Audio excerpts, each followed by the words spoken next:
Assalamualaikum.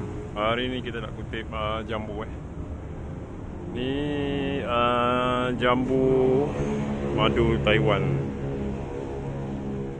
Jambu madu Taiwan Yang ni masih muda. Kalau dah masak dia betul-betul warna merah merah jambu tu yang korang pernah tengok kat tepi jalan tu kan.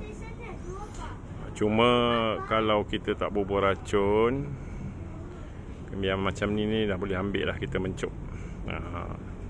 Makan dengan sambal ke apa ke.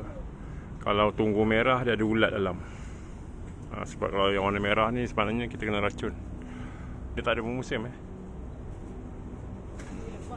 Jambu madu Taiwan, tapi muda lagi ni. Tapi ini belum dah boleh makan dah.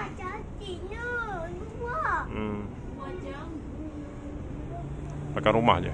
Dapat.